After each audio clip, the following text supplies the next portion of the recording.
Welcome to the Beyond Atheism podcast with me, Nathan Alexander, and my co-host, Todd Tavares. Moving beyond questions of God's existence, this podcast asks what atheists should be doing next in a godless world.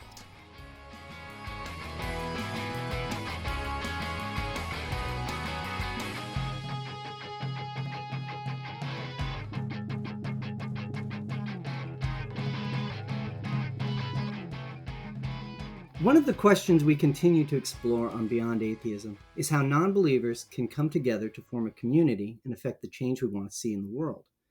One answer comes from an unexpected source, religion.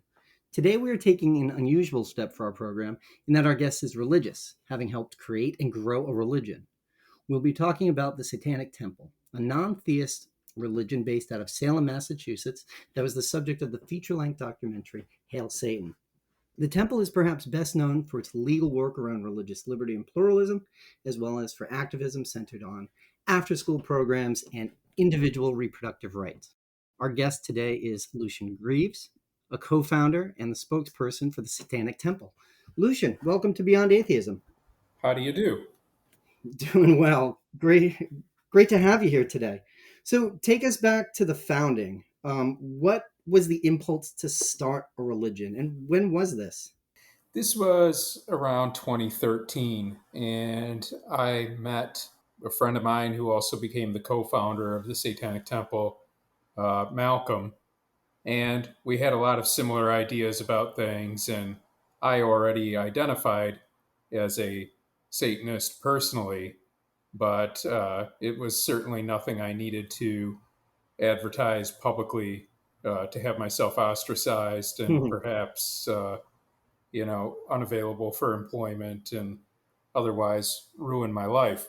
But at a time when we saw the redefinition and expansion of the concept of religious liberty to mean things that it was never supposed to mean, as a license to discriminate against other people or to give a kind of exclusive power and privilege to a specific viewpoint, Christianity, particularly evangelical Protestant Christianity in the United States, becoming such a large political movement.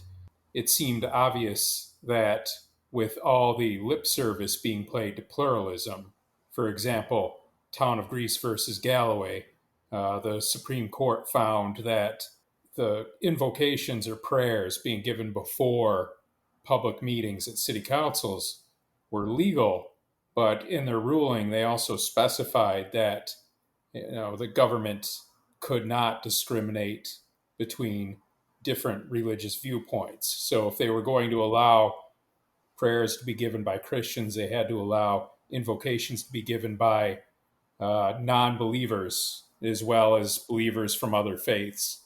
And we didn't really see people pushing in the name of alternative religions for alternative values to those that the evangelicals are constantly trying to push down our throats.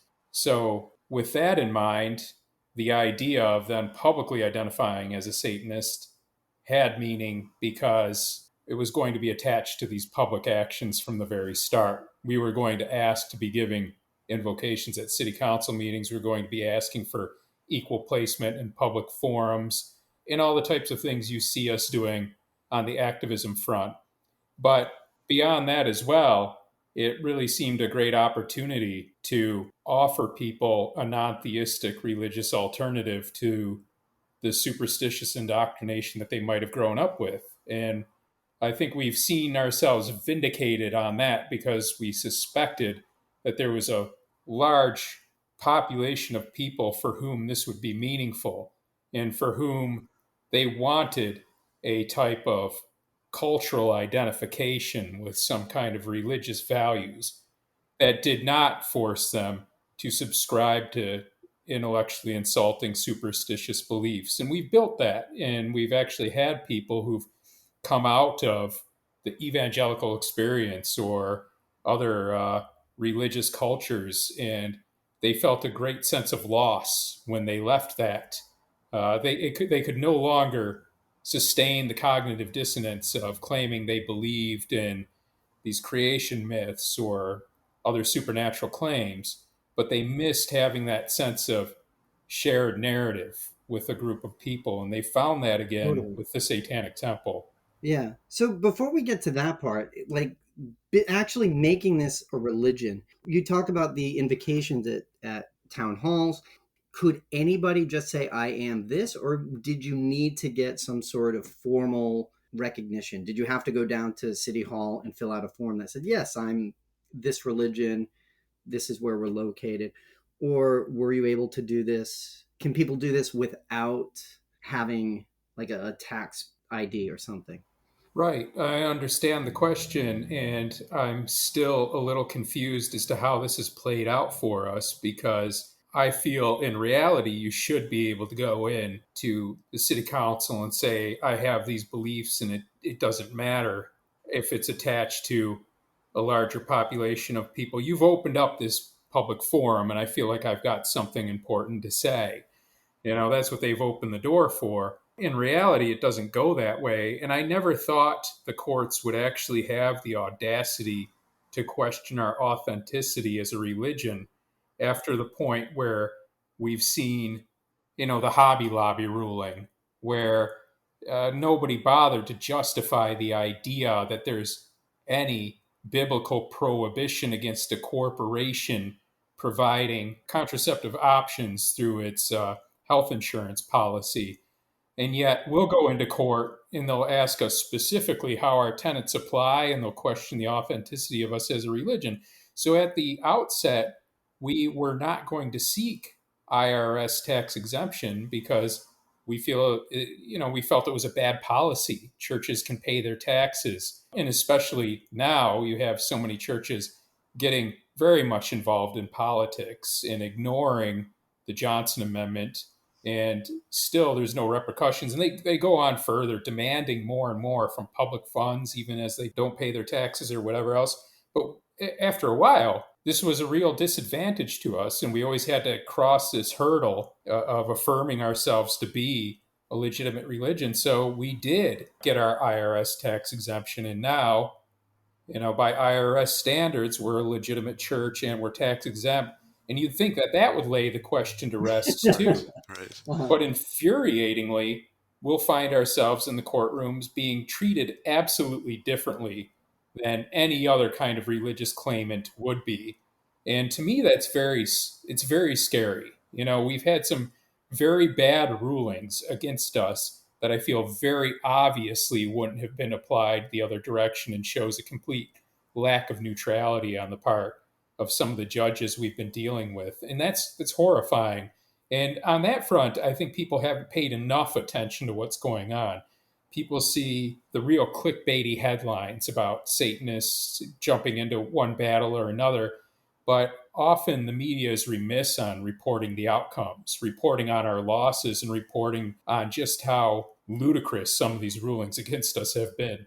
So to cover one thing, the Johnson Amendment, that's when groups that have tax exempt status as a religion cannot have political speech as part of their sermons, correct? That's what you were referring to earlier. Correct. Yeah, and that it's a pretty low bar. The Mm. prohibition isn't very prohibitive at all. No, it's They never just been contested, as far as I know. It's never been brought to. No one's actually lost their status because of it. Right, and you've seen campaigns by evangelicals in particular to test the Johnson Amendment and intentionally go up to the pulpit and endorse a candidate, and it's always some incompetent asshole like Trump or something like that, and they won't lose their status. But the Satanic Temple is surely going to be held to a different standard in that realm as we have been in every other. Maybe we can talk about the tenets of Satanic Temple. So it would be called a non-theistic religion, but maybe you can talk more about that. Like, is it materialistic, or is there some sort of spiritual element as well? I would, spiritual words like that, they're so vague that they beg for definition anytime somebody tries to use them. So I would really focus in and make clear that we don't advocate for any type of supernatural belief. We view science as the arbiter of truth claims. And even in that regard, we're pretty liberal about accepting that people believe various things, and even people who are part of the Satanic Temple might subscribe to beliefs that aren't exactly empirical or scientifically proven. But the real principle here is that they recognize that, and then they recognize that they have no right to try to get other people to believe as they do, or put a higher moral value on believing these things for which there are no evidence. So when we constructed the seven tenets, we tried to find a real kind of convergence where we thought the best understanding of the world was, and the best kind of ethics that could be defined by that. And the idea was always that if disproven or improved, they could be revised. And that's why when we were going to fight to place a monument on public grounds next to where there would be a publicly displayed Ten Commandments monument, we didn't want to put in contrast to the Ten Commandments some kind of etched in stone slab of the seven tenets, because we felt that that was the wrong imagery, right? It's not, they're not etched in stone. Everything's open to revision, and that's really probably one of our most fundamental philosophical points. Any system should be available for improvement and outside information. You shouldn't set up closed systems within yourself to degenerate. Yeah. Diversity is key. Yeah. I think that's one of the things that I find incredibly appealing about the Baphomet statue, which is an 8 foot. He's not quite a demon, is he? What's the background on Baphomet? No, the Baphomet image is kind of based on a 19th century drawing by an occult historian who took this kind of idea of a deity that was supposedly venerated by secret satanic Templars within during the Crusades. And previously, Baphomet was like this two-headed god or whatever, then codified into the Sabbatic goat type image in the 19th century. But for us, the idea of this symbolism of all these dueling binaries with Baphomet, points upward and downward, part male, part female, part animal, part human, all those things kind of converged into this idea of a reconciliation of opposites that we felt was really apt imagery for its purpose, which was to put this kind of seemingly diametrically opposed religious imagery next to the Ten Commandments monument, and giving that overall message of inclusivity and, at its core, First Amendment values. Yeah. The interesting thing that about Baphomet is that he was a traveling exhibit, and you only want to display him in this setting where it shows this religious plurality. Right. And it's funny too how, we're fighting now to have Baphomet put up in Arkansas. First, we started in Oklahoma, where they passed a bill, their Ten Commandments law. And these, both in Arkansas and Oklahoma, they're using Project Blitz type model legislation.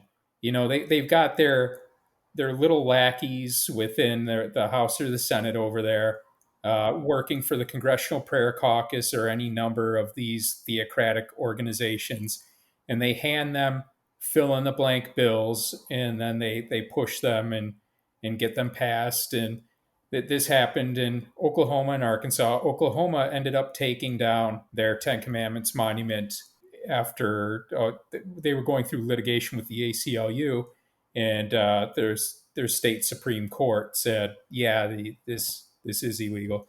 So we took the battle over to Arkansas, and now they have the fucking gall, the theocrats over in Arkansas, to say that we're just trying to get attention. Right. We're just trying to get publicity or Meaning you whatever. guys, the Yeah, name the yeah. temple. Right. The Satanic Temple is just doing this for attention. It's a publicity stunt, and all these things we hear, and it's just amazing to me because they could put their Ten Commandments monuments Right. on any Right. given church Yeah. anywhere, Yeah. you know, Yeah. or offer it to most people in Arkansas's public or private grounds and have them displayed where most of the public can see it. We have very little in the way of real estate holdings to do that kind of thing. So for alternative religions, that's a real opportunity. But if you're going to lay those criticisms on us of just looking for attention and things like that, why don't we start questioning the motives of Right. these very politically motivated theocrats who clearly don't need public grounds to put their Ten Commandments on, but insist on doing so anyways? And they'll always say, we're just trying to insult Christians.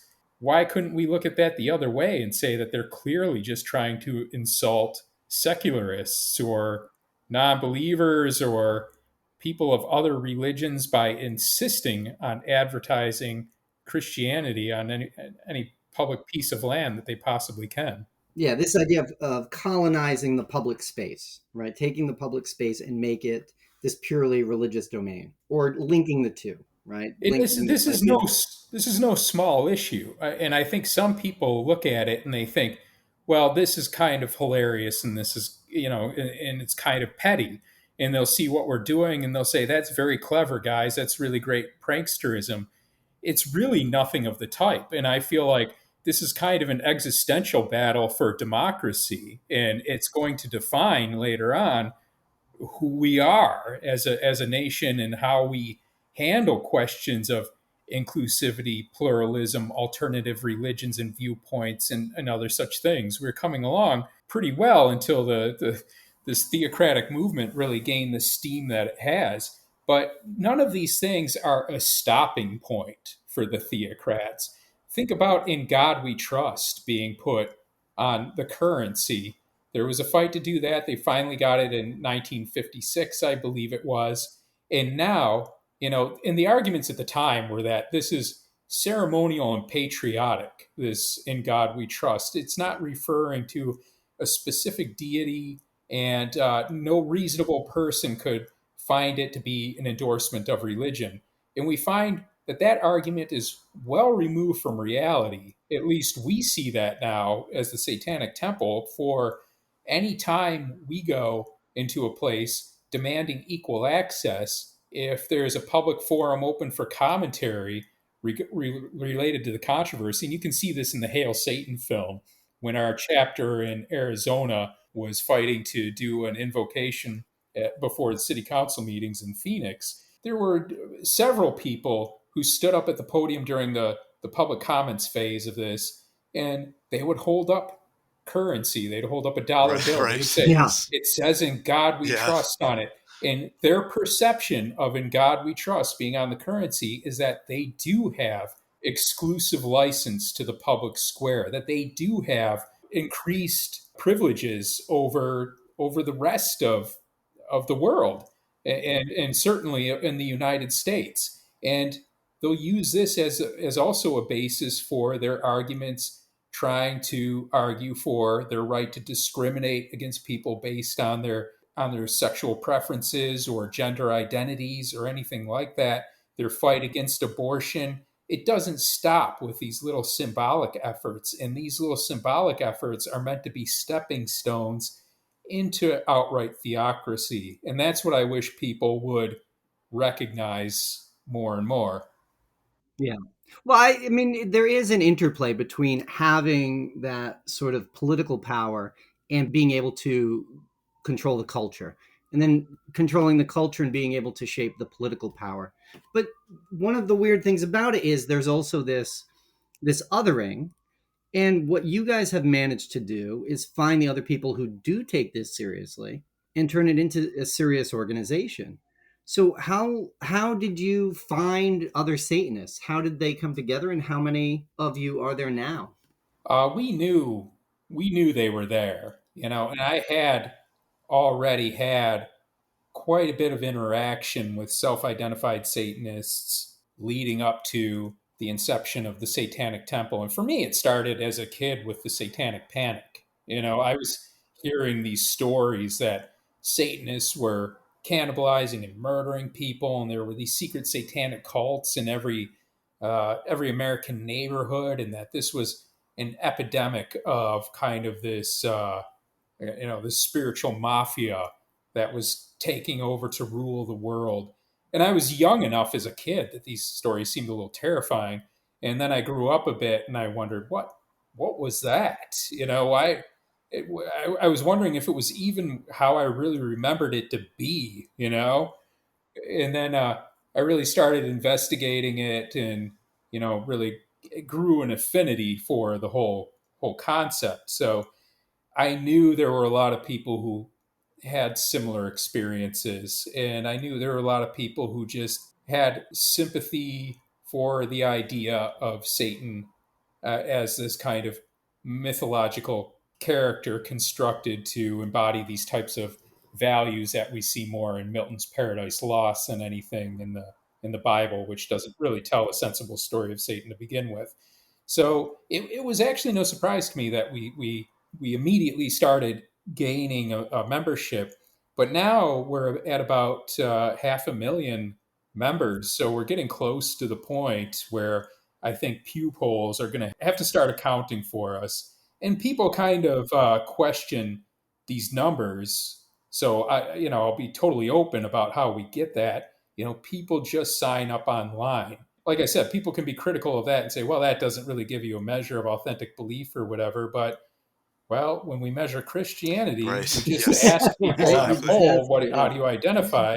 And Yeah. also, like, we're not going to put a barrier between people and their religious identification. There's no buy-in with the Satanic Temple. There's no dues in order to be a member.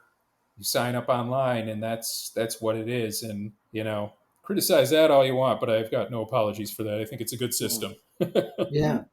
But so, how do you have different temples? I know the headquarters is in Salem. Do you have different? Is it like by I don't know, what do they call it? Are they congregations, Well, covens? now they're congregations. We had a Okay. chapter structure, and then we're still in the process of going through a restructure in recognition of the fact that now we finally put together our ordination program, which we've been working on for years, and it consists of online coursework, so we know that our ministry is properly representing our belief system and otherwise recognize the limits of their authority to speak on behalf of the organization, to preserve its integrity and those types of things. So we have a competent ministry in place, and now it's on a congregation structure when it previously was a chapter structure. And the congregations are more autonomous from the national organization than even the chapters were, because we're feeling a bit more confident in our place, and we can loosen up a little bit on any of the prohibitions we may have had before. But that said, we're always just one lunatic away from disaster. You know Right. what I mean? Like Yes. In Oklahoma, when we were fighting to have the Baphomet monument put up, there was a minor satanic panic meltdown in Oklahoma City. If you looked at their press and what some of the people were saying, because we were fighting to do that. And in that same period of time, it was interesting. A newspaper story circulated around a bit where this kid, I think he was around between 18 and 20 years old, and his head full of Christian YouTube podcasts and things like that, freaked out on his brother's friend while they were playing cards and cut his head off. And he had been watching these hysterical Christian videos, apparently, and had become convinced that his brother's friend was a witch. And the amazing part about this was the sheriff was giving a press conference. And at the time, I think people were much more paranoid about Islamic terrorism. So the sheriff said that they looked into it and they didn't find that this guy who cut off the head of the other guy had any connection to any militant Islamic Right. sects. So he actually said there were no religious, uh, Right. Yeah. yeah, there was no religious impetus for this murder to happen. And to me, that's crazy. I see it all the time now. I have news alerts set and everything, but I see these crimes of deranged Christians, and I think, 500,000 members right now. There's got to be some psychopaths among us, right? Hmm. Yeah, Yes. that's Somebody's true. going to pull some wild shit. But if they Yes. do it, somebody in the Satanic Temple does it, they're never going to say like, "Hey, well, clearly that has nothing to do with the religion," and the rest of them are all very nice and productive people, and this was clearly, a crime of passion or a fit of delusion or whatever it was. Oh no, just similarly to how we get treated differently in court. Right. So when you guys are busy not cutting people's heads off, what do they? If you're ordinated, what sort of rituals can you perform? What does see? The thing is, Lucian, we actually take, like most atheists, we take religion very seriously. So we're very curious about how the temple works, and especially like this idea of building a culture, building ritual, right? Because atheism doesn't have ritual, it doesn't have ceremony. It's a void, and we're always looking for ways to build that. What are some of the rituals or celebrations that happen in the temple? Well, I mean, at the very basic level, there's the idea of the Black Mass, and the Black Mass is well misunderstood as Yes. being something that's. And to be clear, I mean, the Black Mass was originally made up as Catholic propaganda to ostracize people other than and justify potentially even killing them. But the idea of some of these occult practices and things like that may have been completely made up to begin with, later on resonate with a certain audience and carry a certain mythic weight, even if their history is something other than what it's supposed to be. But for us, the idea of a black mass is kind of shaking off the final vestiges of the kind of superstitious programming you might have grown up in. And therefore, something like a black mass is very effective for people who are just coming out of theistic, superstitious religion, where they feel like they're testing boundaries, even with the imagery of a cross upside down and things like that. If they have some kind of lingering subconscious fear that this is going to cause some spiritual harm or whatever, just that feeling of transgressing and breaking those boundaries. And after a while, that's not so meaningful to you anymore. There's only so much of that you can do before your mind gets it. But there's other types of rituals that may, at one time or another, have some real meaning for people. We've had somebody we've worked with who's helped cohere a lot of our kind of ritual philosophy and practice. Her name is Shiva Honey, and she's put out a book on rituals that we've done within the Satanic Temple. One of them is a destruction ritual, and I saw her working with people at our headquarters where the idea was that these people would bring some kind of memento of something they didn't want in their life any longer, and they go through this kind of theatrics and pomp and end up burning this object, and some people cry while they do it or whatever, and it's very cathartic. And there's no supernatural belief attached to it. It just has that cathartic effect, and it helps kind of bond the community. And also, rituals in the Satanic Temple are very much in line with our overall philosophy in that there's kind of a general recipe for them, but they're meant to be creative and participatory. They're not meant to be something that is a tool of authoritarian conditioning. Like, it's not like going into the Catholic Church and some asshole standing up front and telling you to sit down and stand up and recite words you never understood to begin with and that kind of thing. So to that end, you can have an idea of a ritual in some basic elements of it, but they're malleable to the specific events and specific participants and what they want to get out of it. And I think that's a beautiful thing. And I think that's an element of the Satanic Temple that has really kind of taken off and been tacitly understood by the community that's come to us earlier on without it being made explicit. And I think it's something that academics have kind of missed. I think, I think academics have kind of missed a lot of great periods of time in the Satanic Temple overall, just because they failed to realize that we take ourselves seriously and that we're here for the long haul. Nobody's going to take my word for this. Like, sometimes I look at this as though I'm on the outside as an academic, but you know, how can I really do that?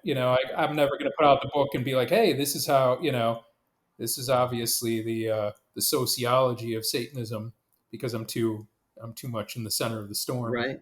But it sounds a lot like practical magic, where it's not, you're doing something that's not directly, you have a goal in mind that you want to get to, right? Like you're trying to overcome this obstacle, you're trying to defeat this blockage in your life, you're trying to get past something, or get over something, or succeed where you haven't before.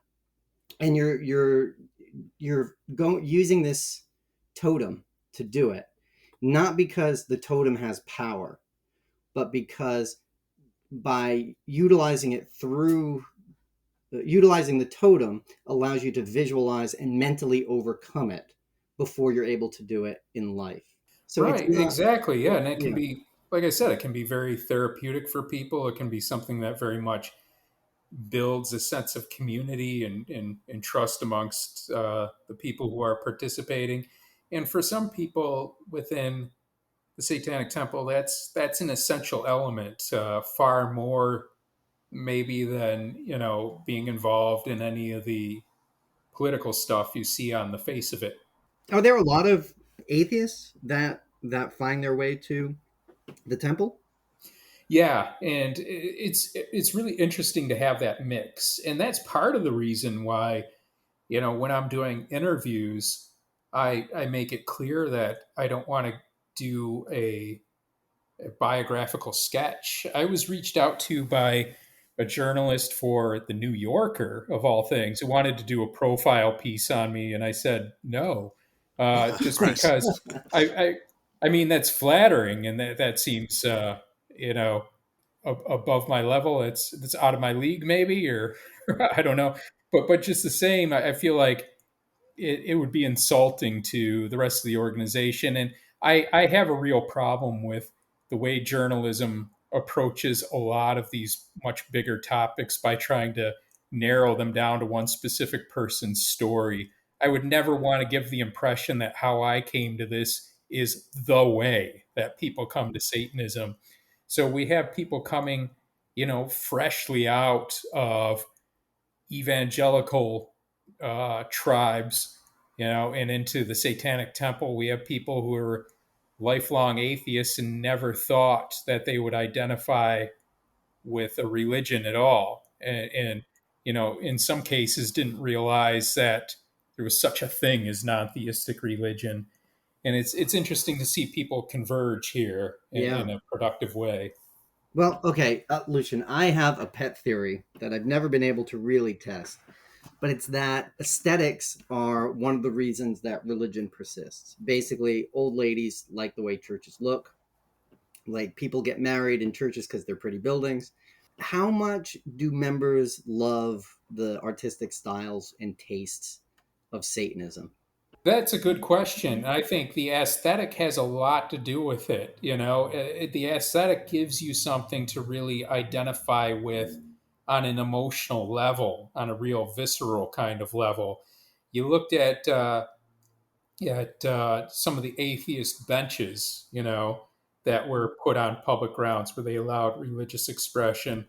And, they put these stone benches on the ground that had, quotes from like Carl Sagan or whatever on it. And that's nice, but I think that's lacking in real kind of, I don't know, that just that visceral connection that you can get from seeing something like the Baphomet Monument. Mm-hmm. Yeah. Totally. Yeah. Can I just jump back sort of? You're talking about getting asked to be in the New Yorker. I just wanted to ask, like, in the documentary Hail Satan, you get interviewed by like a lot of Fox News people and so on. And I was just wondering, like Tucker Carlson, for example. But I'm just wondering, like, maybe you can just talk about what that experience was like going on Fox News. Well, it must be said, I've got no beef with Tucker Carlson's producers and the people who called me and talked to me about being on his show. They did not mislead me at all. They told me what the topic was going to be, and whatever else is false, which are numerous. Carlson held to those. I can't Yes. say the same for Megyn Kelly. Megyn Kelly's people totally lied to me about everything that was going to happen on that clip that I was on there for. I was supposed to be on with Barry Lynn. Barry Lynn started Americans United for the Separation of Church and State, Baptist, and he was supposed to be on there also talking on my side against a couple of the politicians in Oklahoma.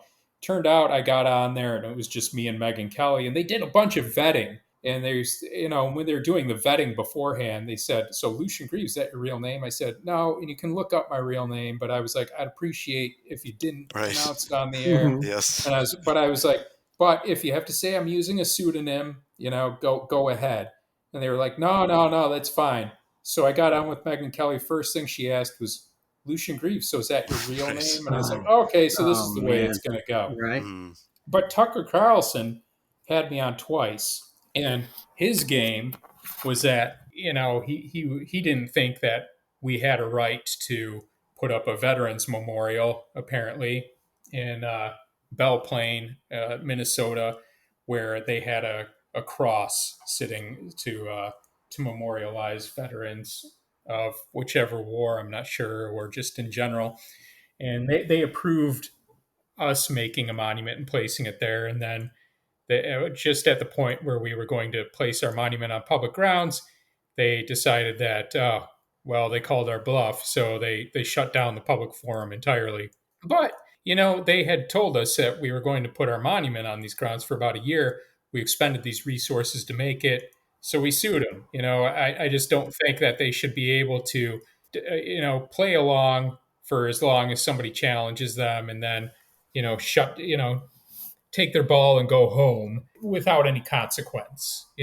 We should at least have to have our monument on the grounds for an equal amount of time as the Christian memorial was there. Anyways, Tucker Carlson, though, had the problem of, trying to fashion himself as a defender of free speech. So I was correct in how he would approach this. I anticipated that he would attack our legitimacy as a religion.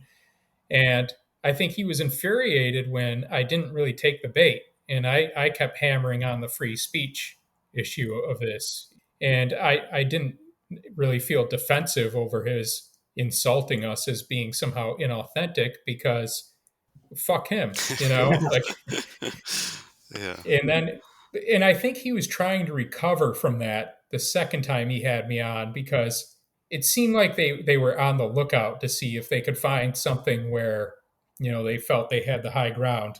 And we had put out a press release at the time where there was the controversy related to the bake shop in Colorado that wouldn't make the gay cakes, if you remember that whole issue. We put out a press release saying that, okay, so sexual orientation is not a protected class, but religion is. So if your baker's not going to make a cake for a gay couple, you're going to have to make one for Satanists. So here's some templates for a satanic cake you can have them make. Yeah. So Tucker Carlson was thinking, I think, free speech again. Now they're trying to compel people to speak in ways they don't want to. And I don't think he anticipated me taking the position of, okay, fine, you're right. We don't want to force people to say anything they don't want to say. But, let's make this an equal playing field here. Either make sexual orientation and identity a protected class or take it away for religion. Don't make special exceptions here. Don't force the gay baker to make a cake for the theocrat if they don't want to. Let them have that choice too. And Tucker Carlson, you can see this on YouTube. He got pissed at the end of the second one, Right. and all he could do was tell me I should go.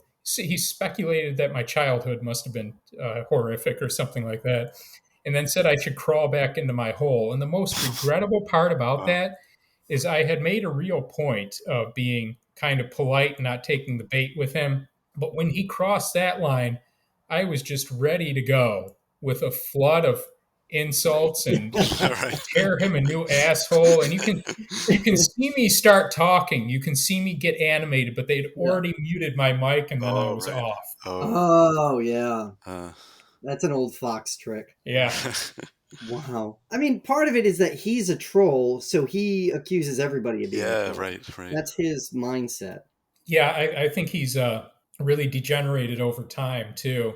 Or maybe I just wasn't paying attention enough to know. But he says shit now that's straight up racist and very xenophobic. And I in a way, it's kind of tragic because I think like as much as I hate him, I don't feel like he necessarily had to go that route. And I think it's very much the product of a dysfunctional feedback loop with his audience and with the rest of this kind of very isolated, polarized, social media driven tribes that never really look outside of, their own confirmation loop. Yeah. Yeah. Or, I mean, the real danger is that's how it's meant to function for them, right? That he's able to put on that mask and sell that because it's how he makes his money. Right. Yeah. So he's got a motivation to go further and further down that path. But I feel like you do that. I feel like for somebody like him, it becomes real too. You know what I mean? Like, I don't know enough about him from his past, but I wouldn't be surprised if there was a past iteration of him that might be appalled to see where he's gone. Lucien, the more we talk, the more like authentic you come across as.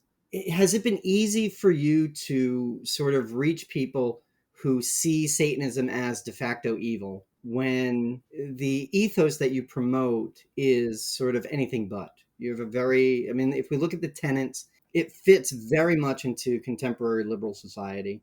Or have you been able to, or have people been able to reach across and find common ground, or just find ways to communicate with people and be like, no, Satanists are not evil. We are this. Has there ever been a breakthrough?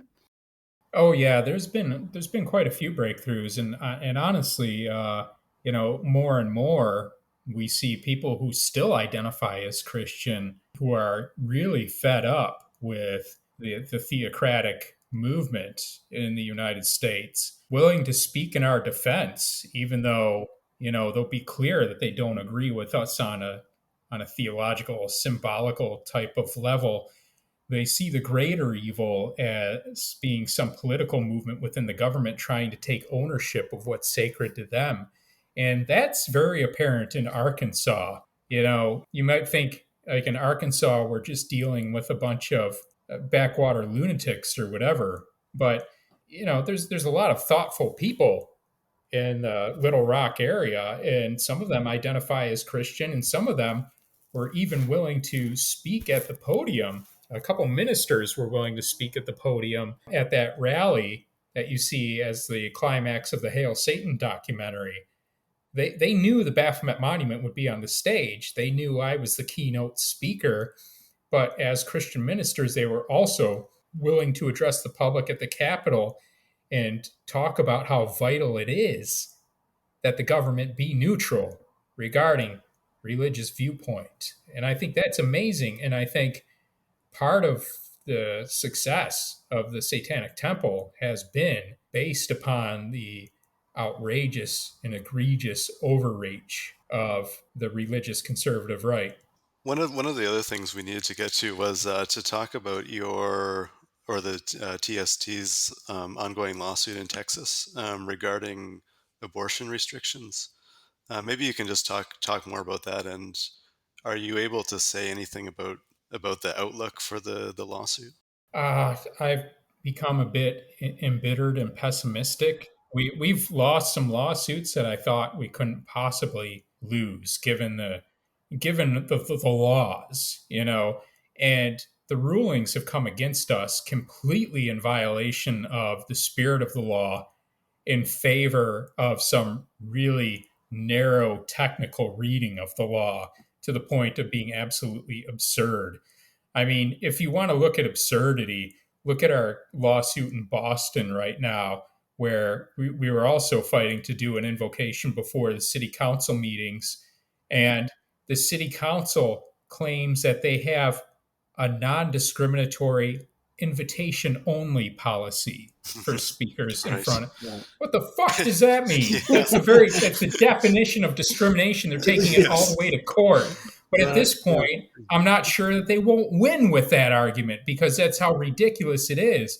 But in any case, we have a real solid legal argument in Texas, which doesn't mean by a long shot we'll win, but we're using religious liberty and our tenet regarding bodily autonomy to fight for the right to have access to abortions. And furthermore, their restrictions they've had on abortions, now they're trying to outlaw it entirely, and it might be within a month. But we have an abortion ritual, and to impede on that by putting time restrictions or restrictions regarding the necessity, which is not a medical necessity, of getting an ultrasound or listening to a fetal heartbeat or stuff like that, that shouldn't apply to us, because we don't believe in that.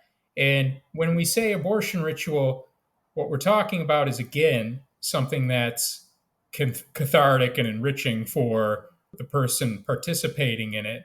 But the idea is that something like this can be a traumatic experience. And even if it's not, it's probably not a decision taken lightly. So the idea of the ritual is that there's kind of a preliminary counseling type of session and an affirmation that this decision was made in deference with the understanding of the tenets and with one's own understanding of their best avenue for whatever they want to achieve. And then they get the procedure done, and then there's kind of an exit counseling ritual session thing. So it's not the place of the state to alter any of that script. It's not the place of the state, I don't think, to tell us that it's not legitimate as a ritual practice or as a religious practice. And it's not their place to restrict it for reasons that have nothing to do with medical necessity. I don't think they have any arguable interest in preventing us from having access to abortion as Satanists. So we have a hearing. I think it's more of a conference that will just be kind of a scheduling conference, and we'll talk about the state's motion to dismiss, and that takes place tomorrow, and I'll be on for that. So, I mean, check my social media. I might probably give an update as to how that goes.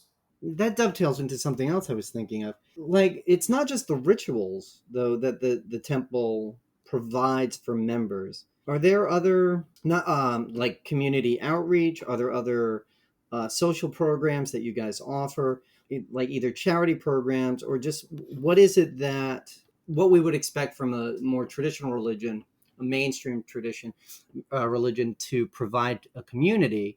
Are there other programs that you guys offer? Yeah, our chapters and now our congregations have often gotten involved in local charity work, and that's something they always wanted to do, and people were really eager to do. And I think there's a lot of excitement about that for people who've otherwise felt that their aesthetic or interests relegated them in the public's mind to being antisocial or otherwise dismissed.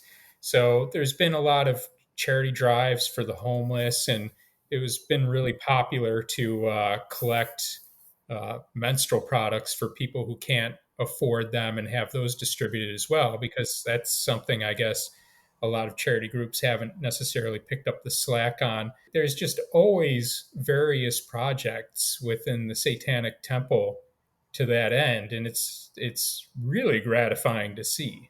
I mean, that's incredibly helpful and incredibly useful. And this is exactly what we think about in terms of beyond atheism, like fighting for this social change, fighting definitely against this Christian theocratic impulse over the U.S. politically, especially having to do it from such an oppositional position.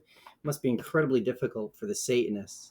Well, it's funny to see sometimes our opposition outraged that we do good works because Right. they're outraged that Satanists would have the audacity to do anything pro-social and constructive. It's to the point where it seems as though they're outraged not just that we are Satanists, but that we're Satanists and we're not going out killing people, sacrificing animals, and committing cannibalism.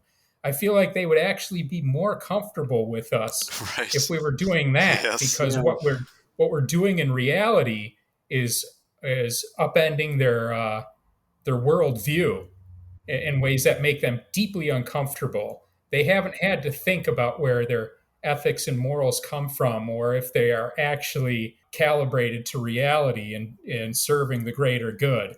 You know, they've convinced themselves for so long that their morals are just predicated upon a certain set of symbols, that so long as they adhere to those, they can do no wrong. And we've seen just how depraved they can get in that mindset.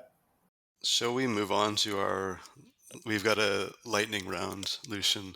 Basically, we do this thing every time a guest comes on. We ask questions about whether a true atheist can do such and such a thing. Like, can a true It's atheist... mostly tongue in cheek. Mostly tongue-in-cheek. Can a true atheist say, "Oh my God," for example? But in your case, we wanted to modify it slightly and ask, can a true Satanist do something? So, All right, let's go for okay. it. All right. So, can a true Satanist enjoy wearing bright-colored clothing and listening to smooth jazz? Oh yeah, that ship has sailed. You look at the Hail Satan film and look at my friend Mason, who is from Arkansas and wears a bow tie and a white shirt in his interview, and that's pretty much how he dresses. And something we're also finding since the introduction of the Satanic Temple to the Satanism universe is a change in aesthetics. We're seeing much more kind of these kawaii images of Baphomet and, you know, the plushies and other cute things Right. and stuff like that. Wow. And people just being generally comfortable with that because they don't feel anymore that they have something to prove with this. You know, I feel like there's a little tension at first about preserving the true nature of satanic aesthetic, but at the point where we're as active as we are and we're growing as we are and that type of thing, and everybody's just more confident in who we are, the aesthetic is also starting to change to, I think, express more those kinds of pro-social humanistic endeavors that we have that are much more removed from people's introduction to Satanism, which might strike them as misanthropic and antisocial. That said, I'm still some black wearing motherfucker, and it's just how I'm comfortable. Right. Uh-huh. Fantastic. All right, Lucien Greaves. Can a true Satanist be afraid of death? Oh, sure. I think that's something everybody feels. I think everybody feels that fear. You know, I think that's something ingrained into most biological organisms is a aversion to the end of their survival. But I think, you know, we really have to strive to put ourselves in a position that when we reach that day, we'll at least be confident that we did the best we could while we were here. Absolutely. Have you had many satanic funerals so far?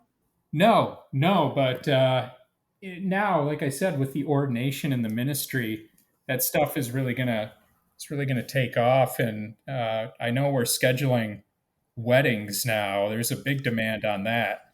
Oh, those are going to be amazing. Another thing that's kind of interesting in the Satanic Temple, and a lot of people agreed upon, is dissolution rituals when people come out of Right. that kind of binding arrangement. Whoa. And that seems to be Wow. something that's been totally missing from a lot of other religious groups. And I think it's just as important and maybe more so for somebody's psychological well being to try to put some kind of closure, even just a Yeah, symbolic closure on something like that. that's a great point because normally it's forbidden. It's expressly forbidden that Mm. you have a divorce. Wow. Right. Mhm. All right, the next question. Can a true Satanist sing hymns? Oh, true Satanists can sing whatever they want, but this I guess this would be the good point for me to plug Satanic Planet. I don't know if you know, but I recently put out an album with my bandmates, and one of my bandmates in a band called the Locust, another one in Planet B, and the drummer used to be the drummer for Slayer. Oh, And Oh, nice. Right. yeah, that's a good so get. Satanic Planet, yeah, that came out a couple months ago. So if you want your real satanic hymns, Yes. there you There go. you go. Yes. Fantastic. Can a true Satanist use the prayer emoji? Oh, well, there's all kinds of ways you can use the prayer emoji. Isn't somebody was trying to argue to me that the prayer emoji one time was a high five All emoji, and I right. think Yes. Yeah, I think I've heard that too. Yeah. yeah, they might have just been trying to fool me into Mm, misusing it right. or Yeah. whatever. That's Yeah, yeah. that's the first step to converting you, I guess. Yeah, it could be. Yeah, Yeah, but I think most people use their emojis ironically yeah, anyway. that's true. Mm. Yes. I mean, an eggplant, is that ever symbolic of an eggplant? Right. There's someone who uses it Good point. in a humble way or without realizing. Yeah. Yeah, no, Yeah. I just was asking if you want to eat eggplant tonight. What's for dinner? Eggplant. Yeah. Yeah. Can a true Satanist have a séance to contact the dead? No. Ooh. But, however, as a parlor game kind of thing, with recognition that you're not contacting the spirit world, when I was a kid, I learned sleight of hand and things like that. And I still love seeing that kind of thing. And it doesn't take away from it the fact that it's not actually defying the laws of physics. It's almost more interesting to try to figure out how somebody's doing it, right? What you're missing, what they misdirected you to see, that kind of thing. It's fascinating. That's why you get guys like Penn and Teller and James Randi, and even back in the seance era, Harry Houdini going around debunking all of these things. So to that end, over the October season in Salem, I think we were planning to do some old school spiritism type seances where we'd actually describe afterwards how these things were done and how the way we did it was the same way they did it back in the day when these spiritual hucksters were ripping people off, in the early 20th century. Damn. More great outreach ideas. Yeah. All right, here's a good one. Can a true Satanist say bless you after someone sneezes? I think that's just ceremonial and patriotic, and that nobody could actually take that as an endorsement of religion. Yeah. Man, these are the answers for this one are all over the place. Do you ever say Hail Satan to someone after they sneeze? I'm not the guy to ask because I pretty much don't go around people at all anymore. Since Oh, yeah. coronavirus broke out, that's it. I've Okay. been a, Right. I've been a recluse. I Especially found when they that I sneeze. found very quickly after I got vaccinated and had been out a few times, I really can't deal with more than two people Right. in a space now. Yeah. I don't have the ability anymore to kind of like filter out multiple people talking. I find myself listening to everybody at once and my head's going to explode. Oh, So I'm Jesus. like, Yeah. fuck it, Yeah. I'm staying home with Right. my cat. Yeah. So basically, if someone sneezes, just leave Yeah. the room. Yeah. That's the Yeah, plan. right. Yeah. Yeah. Yeah, it's a pandemic. I'm out of Yeah. here. Right. Yeah. Can a true Satanist celebrate Christmas? Oh yeah, and that's another thing that really pisses them off. Mm. I would never tell anybody that they've got to deny themselves fun, and I really do agree with the idea that Christmas can be this secularized thing. However, it doesn't mean I'm for very specifically Christmas orientated displays on public property and things like that. It's up to the individual person to decide what Christmas means to them. I think it's absolute bullshit when the government decides that they can tell other people that it's secular or doesn't endorse a specific religion because, you know, at the end of the day, a lot of the Christmas imagery and things like that are supposed to endorse a specific religion. You might not practice it that way or whatever, but a nativity scene, that's pretty clearly. When it comes to government property, they should stick to happy holidays. But when it comes to either having fun on December 25th or imagining that you're taking a principled stand by removing yourself from it, have fun. Like, I mean, you don't have to give your praises to Jesus.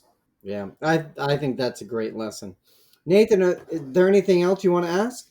Well, oh, we should ask Lucian, like, if you have anything you want to plug.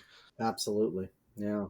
Oh, well, I don't draw a salary from the Satanic Temple. So if anybody wants to subscribe to my Patreon page, please do. You Mm. can.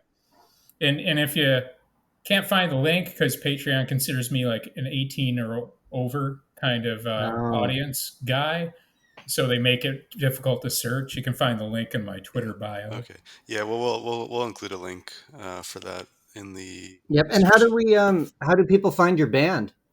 Oh, the album's out. You can listen to it on YouTube Music, Spotify, or any of those things. But just look up Satanic Planet, and you should readily find the album and some of the articles and all of that. Definitely. So we'll definitely link your Patreon, your band, and the temple itself down below. Thank you. Yeah, Lucien Greaves, thank you so much. This was excellent. It was great talking to you. Thank you. So that was Lucian. Todd, what did you think about this episode? Oh my God, super amazing. Mm-hmm. It Yes. shows. I mean, the struggle is real, right? Like it, he takes it seriously. It's meant to be taken seriously, and it's both like a struggle and an experience, right? They are actually building something. I'm also reminded of like the old joke about how, it's only atheists who take religion seriously, right? And even his discussion, like, and our the questions that we're most interested in that we led with were all about like, what is your religion? Taking it as seriously as possible. And every time he talks about the interviews he's done, Fox News or the court, right? When he goes to court, they dismiss his religion as not serious, Mm-hmm. right? Like, why is it that atheists are the ones who are taking the Satanists most seriously? Yeah. It's a surprise. What are Mm-hmm. some of the takeaways for you, Nathan? I think sort of related to that, that there's serious with regard to their activism. Like there's serious work that is or serious goals behind it. It's not just like he was saying. It's not just about pranks or something like that. Like the Baphomet statue, for example, wasn't just about freaking out Christians. Like there was the point about religious freedom and religious or like the separation of church and state. Should one religion be prioritized over another by the state? I mean, and even the like the abortion issue in Texas. I mean, this is like real activism, and I think it's impacting like real issues. And also, and I mean, like, and the sort of volunteering and charity work that the different congregations do as well, I think is very cool. The one thing I was thinking about was sort of the comparison with the like the flying spaghetti monster, which was really that was more of a sort of parody religion and so on. But this is much more serious, I think. Oh yeah, totally. And Pastafarianism, I think, does have some cachet as a religion. But they were basically a protest religion. They were made to, or they started when they were mocking teaching Yeah, intelligent design yeah, in right, Kansas, yeah, I believe. Right. And they said, well, instead of, we want our version taught in schools, which is that it's a giant spaghetti monster who created the world, that he's the intelligent designer and you need to teach that. But this like is much more thorough, yeah, yeah, in part because the people are out there, right? And I mean, this is a real lesson for us. He's talking about how, like, oh yeah, there are 500,000 Satanists. It's huge when you're an organized group of people like that, like-minded individuals. 500,000 people is massive. And when we think about atheists in total in the U.S., we're talking about 25% of the country. Yeah, That's or nuns, yeah. yeah, or nuns, right? People, non-believers. So, like, if there's something that you want to do, if you want to contribute to this struggle, the people are out there, right? And Lucian found a very creative way to energize them, bring them together, unite under common goals, and it's going to produce the changes that they want. And we need this sort of position. So this is something that I mean I think we should support.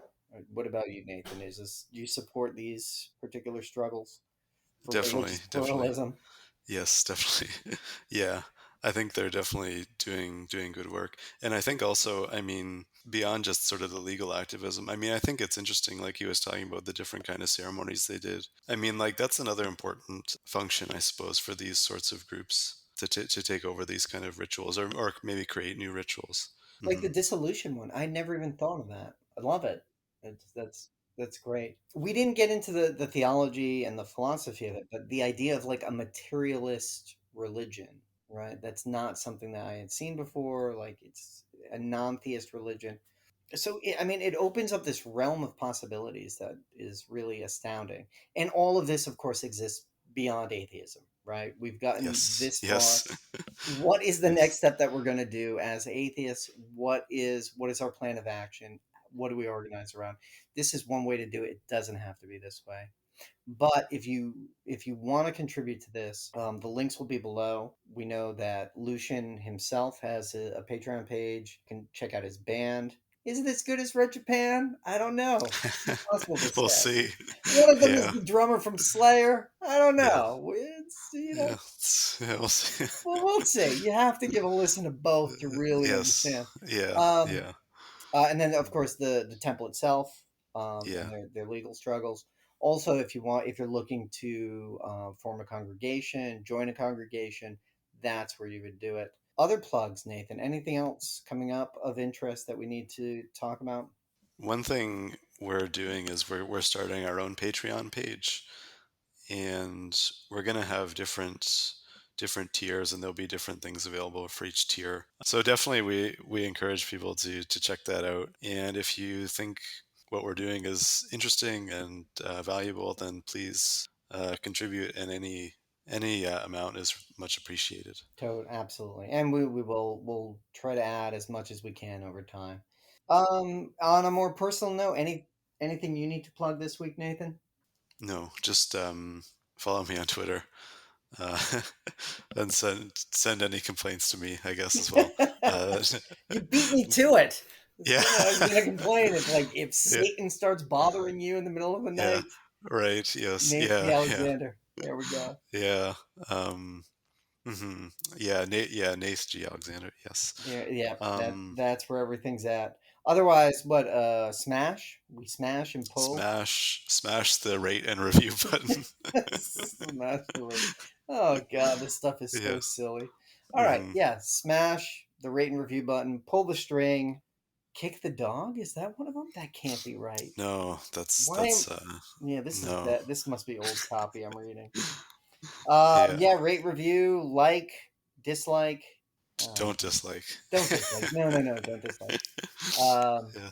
Subscribe and come back next week and we'll have more.